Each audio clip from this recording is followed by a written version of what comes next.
नमस्कार दोस्तों, मैं Nikhilesh Jain Hindi ChessBase India channel पर आप सभी का हार्दिक अभिनंदन करता हूं। दोस्तों, हम सभी जानते हैं कि फीडे ओलंपियाड 44वां फीडे ओलंपियाड अब भारत में होने जा रहा है चेन्नई में, जो कि जुलाई के अंतिम सप्ताह से अगस्त के पहले सप्ताह के आसपास जो है वो खेला जाएगा। तो अब जब बात ओलंपियाड की आई है तो चलिए भारत की ओलंपियाड के कुछ खेलों के बारे में बात करते हैं। और सबसे पहले शुरुआत करते हैं विश्वनाथन आनंद जी से। 2017 वो पहला साल था जब आनंद जी एक लंबे समय के बाद भारतीय टीम में खेलते हुए नजर आए थे। उस समय विश्वनाथन आनंद, पेंटाला हरिकृष्णा, विदित गुजराती और अधिबन भास्करन और कृष्णन शशिकरन, ये 5 लोगों की टीम जो थी वो ओलंपियाड खेलने के लिए बातूमी जॉर्जिया गई थी। भारत ओवरऑल 5वें स्थान पर रहा था, जिसे अच्छा प्रदर्शन नहीं कहा जाएगा क्योंकि हम मेडल के बेहद नज़दीक थे।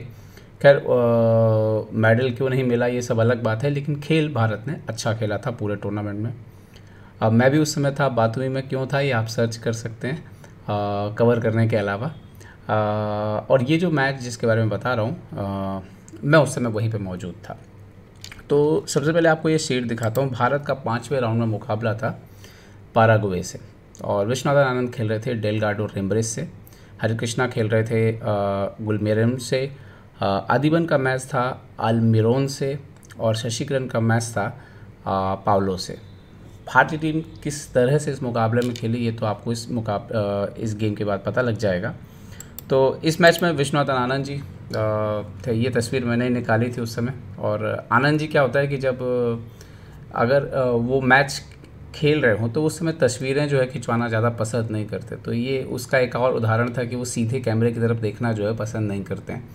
और मैच के बाद बड़े अच्छे से बात करते हैं, लेकिन मैच के दौरान जो पूरा फोकस जो है वो कैमरे को फेस नहीं करना चाहते क्योंकि उससे उनको डिस्ट्रैक्शन होता है। तो बहुत सारे खिलाड़ी ऐसा करते हैं। तो ये आनंद जी की एक तस्वीर जो कि मैंने किसी तरह से खींची थी।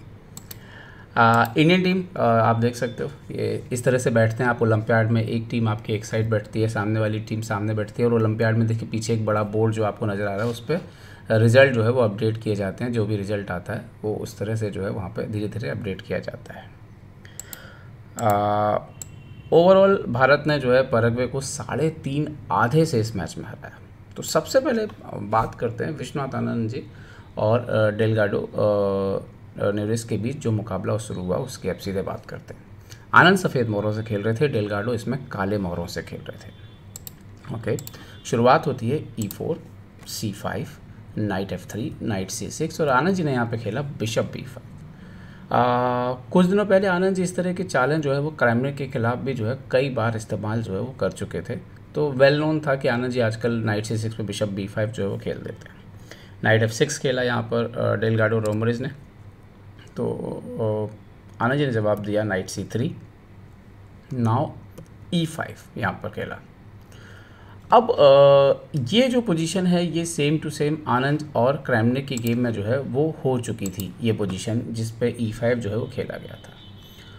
और आनंद जी ने यहाँ पर क्या किया, आनंद जी ने यहाँ पे सबसे पहले C6 पे नाइट को एक्सचेंज किया, अपना बिशप दिया D into C6, और यहाँ पर खेला नाइट into E5। अब नाइट into E5 जो वेरिएशन था, इसके बाद जो डेलगाडो थे वो काफ़ी सोचने बैठ गए, जबकि ऐसा होना नहीं चाहिए था क्योंकि आनंद जी ने रिसेंटली गेम खेला था 2003, मतलब रिसेंटली मतलब कि अगर आप देखें 15-20 साल में विश्वनाथ आनंद जी जब पीक पे थे 2001 से लेकर के, उसी समय उन्होंने ये गेम इस लाइन पे खेला था। तो डेलगाडो शायद चूक गए कि शायद आनंद जी इतनी पुरानी लाइन जो है वो खेलेंगे नहीं, 14 साल पुरानी, लेकिन आनंद जी ने नाइट into E5 खेल दिया।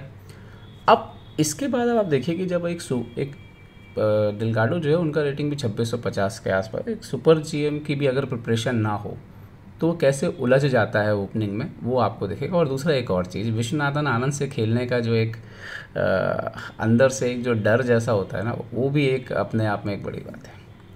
डेलगाडो ने यहाँ पे नाइट into E4 मारा, मतलब अभी देखने में लग रहा है अपना नाइट दे दिया। दरअसल नाइट into E4 के बाद उन्होंने खेला क्वीन D4। अब एक नाइट का वापस मिलना तय है।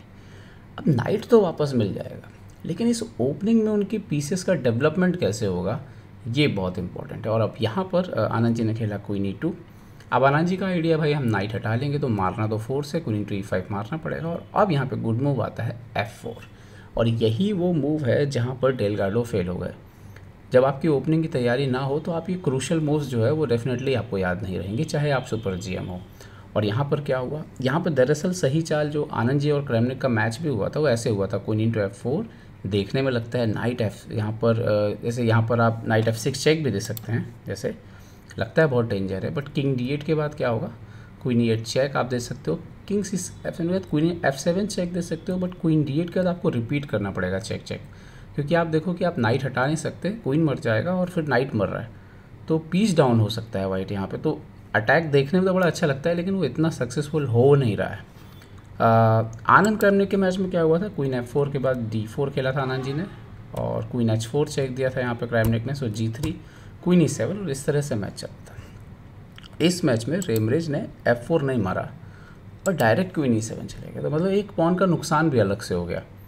और इसके बाद पोजीशन आप देखिए कि चूंकि ये बिशप भी, अब आप देखिए जब आप क्वीन E7 जाते हैं तो आपका बिशप भी बंद है, आप राजा को तो प्रोटेक्ट कर रहे हैं लेकिन आपको डेवलपमेंट नज़र नहीं आ रहा है। ओके, आनंद जी ने अब क्या किया, चुपचाप पहले तो F5 खेला। अब ये बढ़िया चाल है, F5 बढ़िया चाल ये है कि आप मार नहीं सकते bishop F5, night D6 check आ रहा है और हमें क्या करना है, आनंद जी का आइडिया ये है कि हमें इस लाइन को क्लोज नहीं होने देना है अभी और बिशप को इधर नहीं आने देना है। तो उन्होंने खेला बिशप D7, यहाँ पे आनंद जी ने अगली चाल खेली कासल, तो अपना डेवलपमेंट उन्होंने कंप्लीट कर लिया। यहाँ पे भी आप लोग को लग रहा होगा नाइट D6 चेक नाइट, पर उससे ज़्यादा कुछ हो नहीं रहा। किंग D8 क्वीन E7 ये एक्सचेंज के बाद ज़्यादा कुछ होगा नहीं यहाँ पे, मतलब वाइट को स्लाइड बेटर रहेगा लेकिन आप देखो ब्लैक रिकवर कर जाएगा। तो आनंद जी ने क्या किया, कैसल किया उन्होंने, कैसल। अच्छा, ये एक बड़ा डिफरेंस है, आप देखो कि आनंद जी जैसे खिलाड़ी जो होते हैं ना वो टेम्पटिंग मूव नहीं खेलते हैं कि लग रहा अच्छा ये बहुत अच्छा मूव आ रहा है, वो जब तक उसको जांचते परखते वो सही होगा तो ही वो खेलेंगे, नहीं तो कोई ज़रूरी नहीं है कि उस तरह का डिस्कवर अटैक है उस तरह की चाल लगाएं। लेकिन आप बिगिनर्स प्लेयर के साथ देखोगे तो वो क्या होगा कि वो इतना टेम्पटिंग हो जाता है उनको कि नहीं चलना ही है, ये तो कुछ ये कैसे छोड़ सकते हैं। तो ये आप लोगों को सीखने वाली बात है कासल। ओके, आनंद जी ने किया D3, भैया अपना ऊँट और अपने पीसेस बाहर आए। तो एक सिद्धांत जो बहुत महत्वपूर्ण है वो याद रखें कि आपकी पोजीशन बहुत अच्छी हो सकती है लेकिन आप उसको तुरंत नहीं जीत सकते। कई बार बेहतर होता है कि पोजीशन अच्छी है उसको बनाए रखिए और अपने बाकी के मोहरे गेम में लाइए, क्योंकि सबका खेलना ज़रूरी है। ओके, अब ये D3 के बाद बिल्कुल क्लियर था, आनंद जी का किंग बिल्कुल सेफ है और क्वीन साइड पे आप अटैक करने का टारगेट है, क्योंकि अभी भी अपोनेंट का डेवलपमेंट जो है वो हुआ नहीं है, उसके पीसेस एक दूसरे के रास्ते में जो है वो रखे हुए हैं, मतलब सब एकदम पास हैं सारे के सारे मोहरे। ओके, आनंद जी ने खेला यहाँ पे, उन्होंने खेला पहले C4, उनको लगा कि एक वीकनेस जो है C4 को ख़त्म करो, इसको ओपन करो, इस डायगोनल वगैरह को।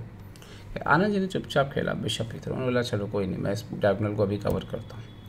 क्वीन E5 आए, वो F5 पे अटैक करते हुए, B2 पे अटैक करते हुए। आनंद जी ने बोला कि ठीक है आपको B2 मारना हो तो मार लो, कोई प्रॉब्लम नहीं है, आपका राजा खुद उसके जद में आ जाएगा, मैं F5 बचा लेता हूँ और इस डायगोनल पे पूरा कंट्रोल ले लेता हूँ। ओके, C × D3 और अब दिक्कत ये हो रही थी कि बिशप × A7 भी आ रहा है और रेमरेज को समझ नहीं आ रहा था कि इधर पे मतलब कैसे खेलें, कैसे मैं मोहरूँ कहाँ से निकालूँ, A7 तो मर ही रहा है। और उन्होंने लगा कि चलो ठीक है, कम से कम जो है बिशप E8 खेल के D3 पर अटैक किया जाए। लेकिन जब इस तरह की कोई चालें खेले ना कि अपोनेंट के पीसेस घर पे जा रहे हैं, इसका मतलब समझ जाओ कि वो ऑलरेडी मुसीबत में, उसको चालें ढूंढना जो है बहुत मुश्किल हो रहा है। और यही स्थिति यहाँ पर डेलगाडो की थी। आनंद जी ने बिशप × A7 मारा, डेलगाडो ने रुक × D3 मारा। आनंद जी को D3 वाले प्यादे से कोई प्यार नहीं था, उनका असली लगाव था A7 मार लिया। और अब उसके बाद ये जो राजा है ना, ये डार्क घर के आसपास ऐसे घूमेगा, इतनी मुश्किलों में परेशानी में पड़ेगा कि आप देखो। ये खेला रुक E1, अब डिस्कवर अटैक का खतरा। तो अच्छा, यहाँ पे बिशप D6 खेला उन्होंने। आनंद जी ने बोला okay, knight × D6, queen × D6 and then bishop C5। पहले तो बोला देखो काले घर में आपका कोई बचा नहीं है, तो काले घर की जो परिणति है उसको भुगतो। अब बिशप C5, क्वीन D5 आता है, बिशप B6। अब आइडिया है क्वीन F4 और मेट लगा देना है, और रुक E7 जैसे थ्रेड भी आ रहे हैं कि मतलब बहुत सोचने के बाद भी उन्होंने खेला यहाँ पे बिशप D7। अगर यहाँ पे C5 करके खेलने की कोशिश करते तो लास्ट चांस आप कह सकते हुए था, रुक C1 आता, फिर बिशप C6 और रुक × C5, इस तरह से गेम चलता E2। बट ये भी टोटली जो है एक्चुअली में एक विनिंग पोजीशन है वाइट के लिए। और कोई भी जो कैलकुलेट कर रहा होता है उसको दिखता है अच्छा रुक इस तरह की पोजीशन वो खुद ही सेलेक्ट नहीं करता है। बिशप D7 खेला, वो तो गेम के बाद पता लगता है कि यही सबसे ठीक था। बिशप D7 खेला और अब आनंद जी खेलते हैं रुक E7। ओके, अगला मूव आया यहाँ पे इनका रुक D1 एक्सचेंज करने के लिए। अच्छा, यहाँ पे क्वीन F4 भी हो सकता था, लेकिन क्वीन D6 ऐसे एक्सचेंज हो जाता है जो विनिंग रहता है, लेकिन आनंद जी ने बोला क्वीन को बोर्ड पर रखेंगे। रुक E7, रुक D1 एक्सचेंज करने के लिए सामने रखा, तो आनंद जी ने पहले राजा के लिए जगह बनाई, कोई जल्दबाजी नहीं। एक्सचेंज किया उन्होंने, रुक F1, क्वीन F1 खेला, क्वीन D6। अब वो उनको डर ये लग रहा था कि वो उस स्क्वायर को पकड़ा जाए, ठीक है, लेकिन एक्चुअली में और भी खाने एक ही जगह से थोड़ी घर है। क्वीन E1 खेला आनंद जी ने, और इसके बाद गेम ओवर होना तय हो गया था, क्योंकि ये जो था ये अनस्टॉपेबल था। या तो आप मतलब ये दो थ्रेड लगे हुए हैं, किसको किसको जो है आप संभालोगे, और वो पॉसिबल नहीं था। बहुत सोचने के बाद अपोनेंट ने C5 खेला, आनंद जी ने खेला क्वीन A5, उन्होंने चेक दिया किंग H1, और उसके बाद रिज़ाइन कर दिया अपोनेंट ने, क्योंकि एक इवन चेक देना भी जो है वो मुसीबत का काम है, क्योंकि ये रुक नीचे आ रहा था। तो इसके बाद ये रिज़ाइन कर दिया किंग H1 के बाद डेलगाडो ने, और भारतीय टीम को विश्वनाथन आनंद जी ने लीड दिलाई, शानदार जीत दिलाई, और इस जीत के दम पे भारत ने 3.5 आधे से मैच को जीता, क्योंकि इसमें रेटिंग नहीं दिख रही है, इसमें मैं जो आपको दिखा रहा हूँ, लेकिन डेलगाडो ही उनके सबसे बड़े और महत्वपूर्ण खिलाड़ी हैं पैराग्वे के, और उनको जैसे आनंद जी ने बहुत जल्दी, सबसे पहले आनंद जी जीत गए थे, और जैसे आनंद जी जीते तो पूरी टीम का मनोबल जो है वो वैसे ही टूट चुका था, और भारत ने एक बड़ी विशाल जीत 5वें राउंड में 12वीं चेस ओलंपियाड में आनंद जी के बलबूते जो है हासिल की थी। तो दोस्तों, आज का था ये वीडियो, उम्मीद करते हैं वीडियो आपको पसंद आया होगा। पसंद आया तो लाइक, शेयर और सब्सक्राइब करना ना भूलें। देखते रहिए चेस बस इंडिया। चेस बस इंडिया के लिए मैं निखिलेश जैन, जय हिंद, बाय बाय दोस्तों।